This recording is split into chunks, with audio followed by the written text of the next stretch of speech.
Oh, these aren't twist off, are they? All right, let me see if a little trick I learned in college still works. Like a charm.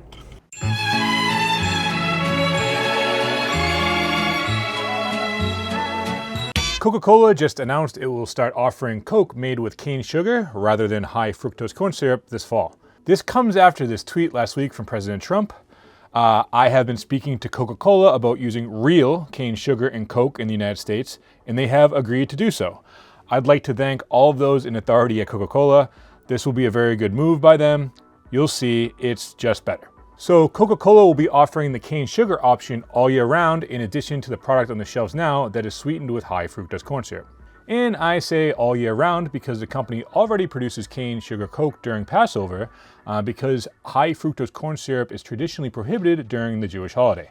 If you've ever seen a Coke bottle with a yellow cap, that's why. But year-round cane sugar Coke in the US isn't the only example of a food company reformulating their products in a way that's more in line with the Make America Healthy Again movement. MAHA has also claimed credit for industry shifts like the fast food chain Steak and Shake's move to make french fries in beef tallow rather than vegetable oil, and for behemoths like Kraft, Heinz, and General Mills agreeing to remove artificial dyes from their products. But are beef tallow fries, cane sugar Coke, and dye-free ice cream actually better for you? We'll get to that later. But first, I want to get to the bottom of another burning question.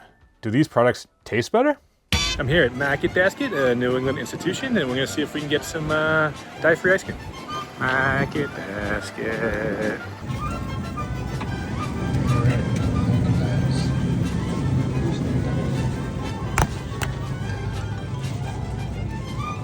Ooh, brown sugar.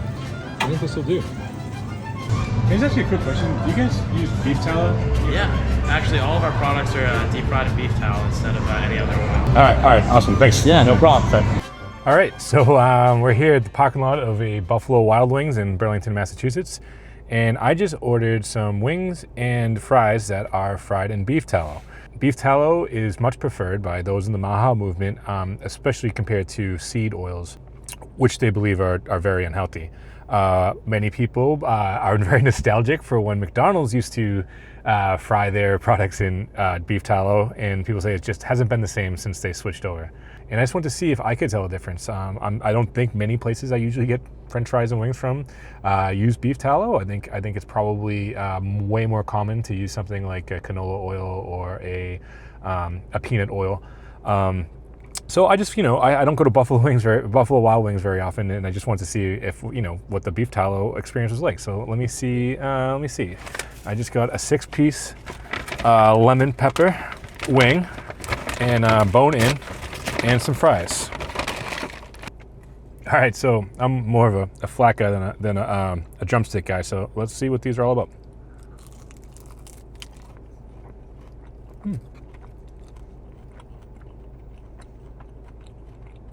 I mean, they're crispy, they're good. They're like pretty normal pub wings.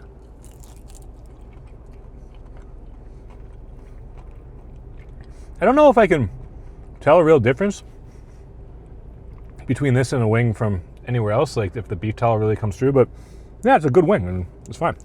I could crush 20 of these, during a football game or something. I don't know that I notice a difference with the beef tallow, but it certainly isn't a negative. I mean, this is a perfectly fine wing.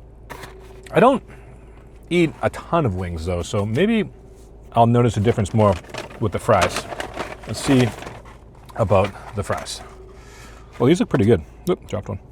These look pretty good. I kind of like this style of fry, like the dinner style of fry.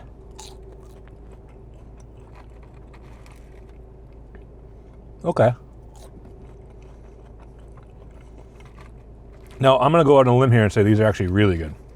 I like this style of fry already. I like the salt and pepper on the fries. I don't think people use pepper on fries enough, personally. But yeah, these are really good, and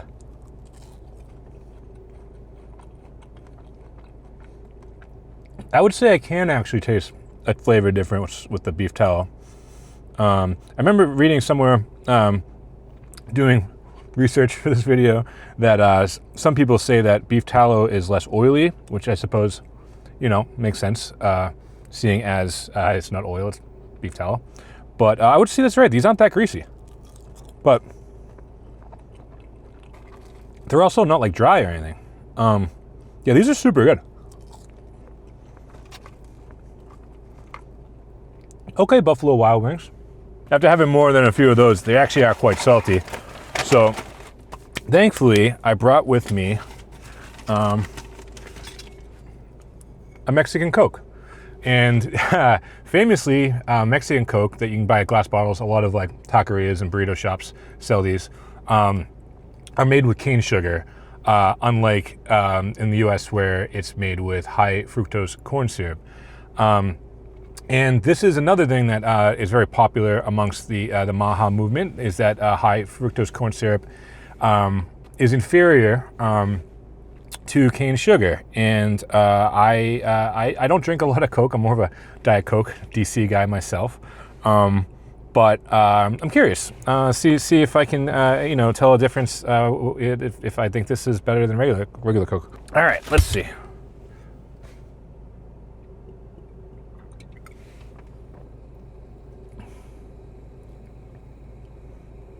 Yeah, I mean, that's refreshing. That's good. I did want to try a regular Coke to see if I could tell the difference between the Mexican Coke and just the regular stuff we get here.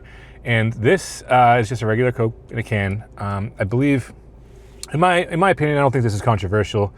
The hierarchy goes fountain soda, glass bottle, can, plastic bottle.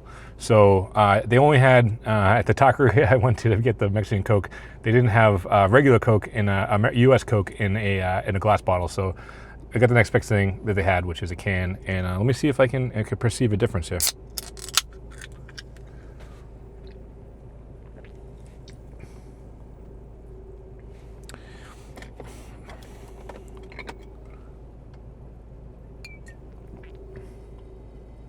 Yeah, I think I can. I think this is hands down better. And lastly, in my little MAHA food crawl, I guess, I wanted to get some ice cream. RFK Jr. and the MAHA movement has put a lot of pressure on the ice cream makers to remove dyes, artificial dyes or synthetic dyes from their products, and they've had some measure of success. So I figured for dessert, I'd have a ice cream that didn't have any synthetic dyes. And actually, as a bonus, according to the ingredients here, this also uses cane sugar as opposed to high fructose corn syrup. So Haagen-Dazs I think it doubly passes the MAHA test because not only does it not have artificial or synthetic dyes, it also uses cane sugar. And funny, when I was in school, like elementary school, one of my nicknames was Hogan-Dazs. Shout out Charlie from St. Clement's Elementary. So let's give this a shot. Let's see if I figured why not have a MAHA-approved dessert for after my wings and Mexican Coke.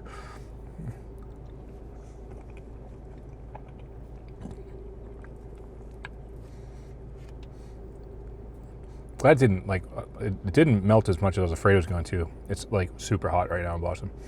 This is great. Yeah, it's awesome. I mean, how can you go wrong?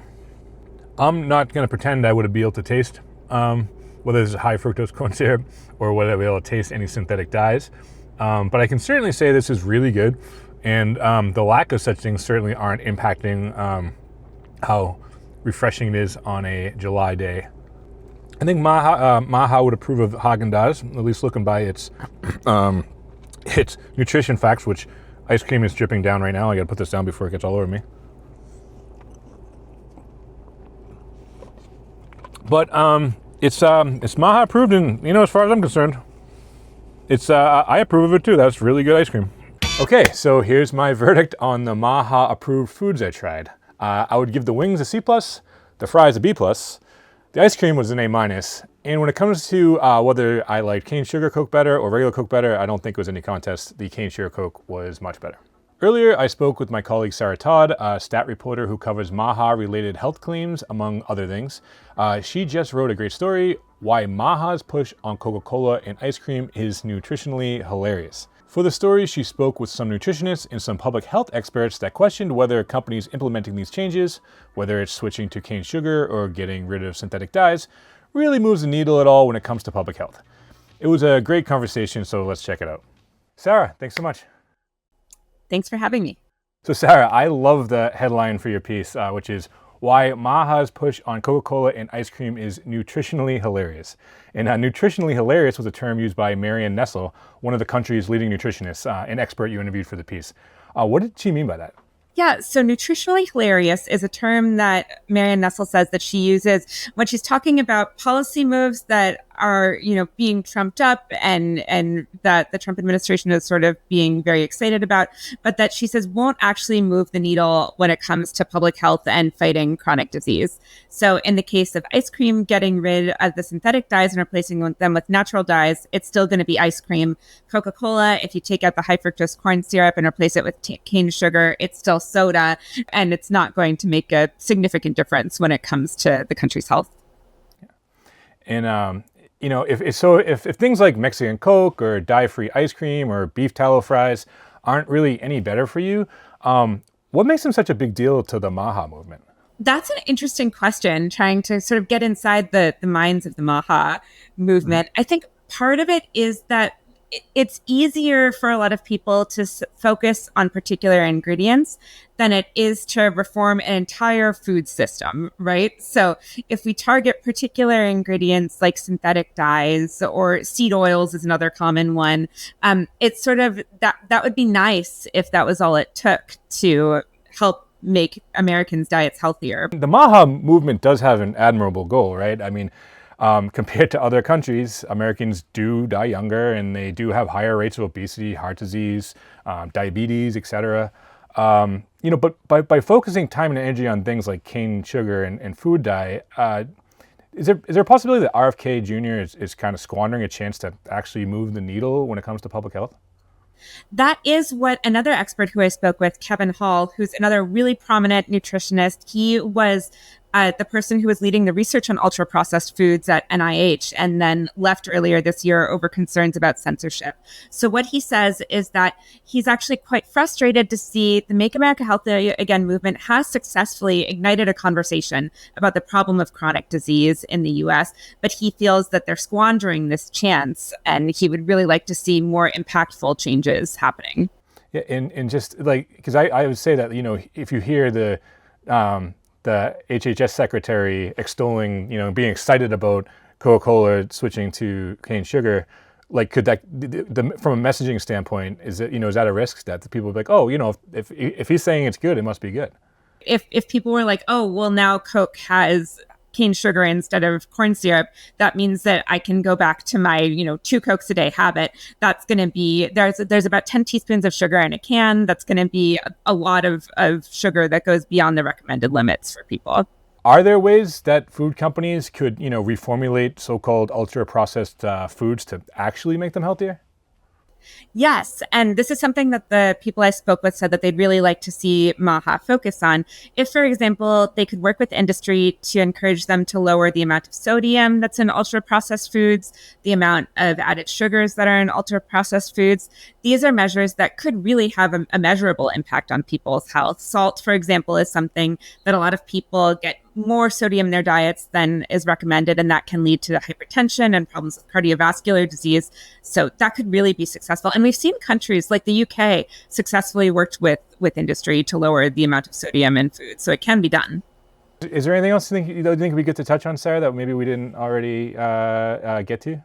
So with high fructose corn syrup specifically, it kind of arises out of an earlier nutrition debate that has since been resolved. So 20 years ago, there were people raising questions about whether high fructose corn syrup might be worse for us than cane sugar, that the body might metabolize it differently, and this could lead to increased risk of things like diabetes. But subsequent studies have looked at that and found no, there's not a big difference between how the two impact people once they eat it, even though cane sugar and high fructose corn syrup have slightly different amounts of fructose and glucose. The ultimate effect is the same. Awesome.